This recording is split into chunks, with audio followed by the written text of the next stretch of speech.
Diese einfachen Gartenideen kosten fast nichts und verändern trotzdem viel. Der Garten braucht nicht immer neue Produkte.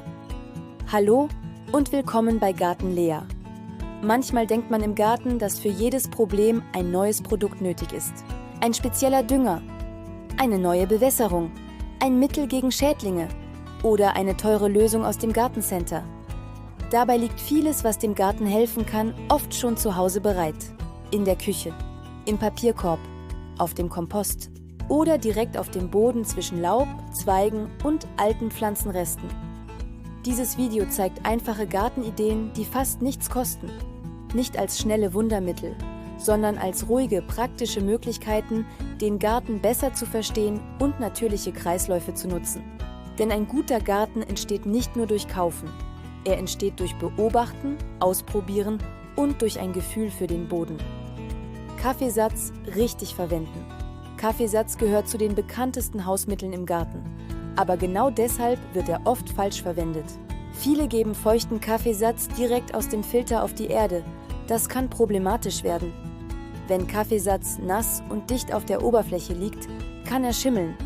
Außerdem bildet er schnell eine feste Schicht. Besser ist es, den Kaffeesatz zuerst vollständig trocknen zu lassen. Dazu kann man ihn dünn auf einem Teller oder Blech ausbreiten. Erst wenn er trocken und krümelig ist, sollte er in kleinen Mengen verwendet werden. Besonders sinnvoll ist Kaffeesatz bei Pflanzen, die leicht saure Böden mögen. Dazu gehören zum Beispiel Heidelbeeren oder Hortensien. Bei Pflanzen wie Lavendel oder vielen mediterranen Kräutern sollte man dagegen vorsichtig sein. Kaffeesatz ist kein Universaldünger. Er ist eher eine kleine Ergänzung. Noch besser wirkt er, wenn er mit Eierschalen gemischt wird. Wichtig ist die Menge. Eine dünne Schicht reicht völlig. Im Garten ist mehr nicht automatisch besser. Oft ist gerade die maßvolle Anwendung der bessere Weg. Viel Erfolg beim Ausprobieren in eurem Garten. Papier und Pappe sind stille Helfer gegen Unkraut. Statt mühsam zu jäten, können wir den Boden einfach abdecken. Verwenden Sie einfaches Papier oder braune Pappe ohne Glanzdruck oder Klebeband. Das Material wird direkt auf die zukünftige Beetfläche gelegt. Feuchten Sie die Pappe an und bedecken Sie sie anschließend mit Mulch oder Erde. So entziehen Sie dem Unkraut das lebensnotwendige Licht. Darunter entsteht lockerer Boden, in dem Mikroorganismen arbeiten können. So verwandeln Sie Flächen ganz langsam und ohne Umgraben. Gezielte Bewässerung ist im Sommer entscheidend. Oft verdunstet Wasser oberflächlich, bevor es überhaupt die tiefen Wurzeln Ihrer Pflanzen erreicht. Eine alte Flasche mit kleinen Löchern im Boden hilft. In die Erde gesetzt, leitet sie das Wasser direkt an die Wurzeln. Das spart Wasser und hält die Oberfläche trocken, wodurch weniger Unkraut keimt. Ideal für durstige Pflanzen wie Tomaten oder Zucchini. Auch Küchenreste wie Bananenschalen sind wertvoll. Sie liefern Kalium, sollten aber vorher klein geschnitten oder mit Wasser püriert werden. Rosen und andere blühfreudige Pflanzen profitieren besonders von diesem natürlichen Dünger. Er unterstützt das Wachstum auf nachhaltige Weise. Gärtnern bedeutet nicht, mehr zu arbeiten, sondern klüger mit den Prozessen der Natur zu fließen. Viel Erfolg in Ihrem Garten. Aber auch hier gilt, es ist eine Ergänzung, kein Ersatz für guten Boden. Ähnlich ist es mit Kochwasser. Wasser von ungesalzenem Gemüse oder Kartoffeln kann nach dem Abkühlen für Pflanzen genutzt werden. Es enthält gelöste Stoffe, die für das Bodenleben interessant sein können. Wichtig ist aber, das Wasser muss vollständig abgekühlt sein. Es darf nicht gesalzen und nicht fettig sein. Dann kann es gelegentlich zum Gießen verwendet werden. Solche kleinen Dinge verändern nicht über Nacht den ganzen Garten. Aber sie zeigen einen anderen Blick. Was sonst im Ausguss landet, kann manchmal Teil des Kreislaufs sein. Den Boden besser kennenlernen. Viele Gartenprobleme beginnen im Boden. Man sieht nur die Pflanze. Gelbe Blätter, schwaches Wachstum, wenig Blüten. Aber die Ursache liegt oft tiefer. Ein einfacher Bodentest kann helfen, den eigenen Garten besser zu verstehen. Mit Essig und Natron lässt sich grob erkennen, ob ein Boden eher sauer oder eher kalkhaltig reagiert. Dazu nimmt man etwas Erde und gibt Essig dazu. Wenn es deutlich schäumt, kann das auf kalkhaltigen Boden hinweisen. Bei einer zweiten Probe mischt man Erde mit etwas Wasser und gibt Natron dazu. Wenn es dann schäumt, kann der Boden eher sauer sein. Das ersetzt keinen professionellen Bodentest.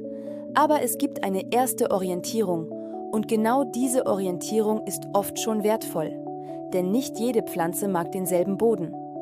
Heidelbeeren brauchen andere Bedingungen als Lavendel. Hortensien reagieren anders als mediterrane Kräuter. Gemüsebeete stellen andere Ansprüche als ein Staudenbeet. Wer seinen Boden besser kennt, pflanzt bewusster. Und manchmal liegt der Unterschied zwischen einer schwachen Pflanze und einer kräftigen Pflanze nicht an der Pflege, sondern am Standort. Pflanzen richtig setzen. Eine sehr spannende Idee betrifft Tomaten. Tomaten können am Stängel zusätzliche Wurzeln bilden, wenn dieser Teil mit Erde bedeckt wird. Deshalb kann es sinnvoll sein, Jungpflanzen etwas tiefer oder leicht schräg einzusetzen. So entsteht ein größerer Wurzelbereich. Und mehr Wurzeln bedeuten später meist eine bessere Versorgung mit Wasser und Nährstoffen. Wichtig ist dabei, die unteren Blätter zu entfernen und nur den oberen Teil der Pflanze aus der Erde schauen zu lassen. Die Pflanze richtet sich nach kurzer Zeit wieder nach oben aus. Das wirkt zunächst ungewohnt, aber es nutzt eine natürliche Eigenschaft der Tomate. Auch hier geht es nicht um einen geheimen Trick. Es geht darum, die Pflanze zu verstehen. Wenn man weiß, wie eine Pflanze wächst, kann man sie besser begleiten. Natürliche Unterstützung gegen Pilze und Schädlinge. Im Garten gibt es immer wieder Probleme mit Pilzen, Läusen oder Schnecken. Nicht jedes Problem muss sofort mit starken Mitteln behandelt werden. Bei Jungpflanzen kann Zimt helfen, die Anzuchterde trockener zu halten. Auch bei Stecklingen wird Zimt manchmal verwendet, weil er die Schnittstelle etwas schützt. Er ist ein kleiner, natürlicher Helfer. Bei Schnecken helfen manchmal einfache Bierfallen. Dabei ist wichtig, sie so zu setzen, dass nicht unnötig nützliche Tiere hineingeraten. Noch besser ist es, Schneckenprobleme grundsätzlich zu verstehen. Feuchte Verstecke und dichter Mulch an jungen Pflanzen können Schnecken fördern. Deshalb ist Vorbeugung oft wichtiger. Auch Pflanzenkombinationen können helfen, wie zum Beispiel Basilikum neben Tomaten. Kapuzinerkresse als Ablenkpflanze für Läuse oder Tagetes im Gemüsebeet bringen Vielfalt und machen ein Gartensystem oft stabiler. Laub nicht zu schnell entfernen. Im Herbst und Frühjahr wird oft zu gründlich aufgeräumt. Alles soll immer makellos sauber aussehen. Aber ein zu sauberer Garten verliert oft das, was ihn lebendig macht. Laub schützt den Boden und wird langsam zu wertvollem Humus. Es bietet Lebensraum für viele kleine Tiere. In Beeten, unter Sträuchern oder in ruhigen Gartenecken darf Laub gerne liegen bleiben. Wenn es zu viel ist, kann man es zerkleinern und als Mulch nutzen. So wird aus einem vermeintlichen Abfallstoff ein Bodenverbesserer. Viele nützliche Insekten überwintern in Laub- und Pflanzenresten. Ein Garten muss nicht überall perfekt leergefegt sein. Manchmal ist eine ruhige Ecke mit Laub, Zweigen und alten Stängeln wertvoller als ein makellos aufgeräumtes, aber leeres Beet.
Garten Lea,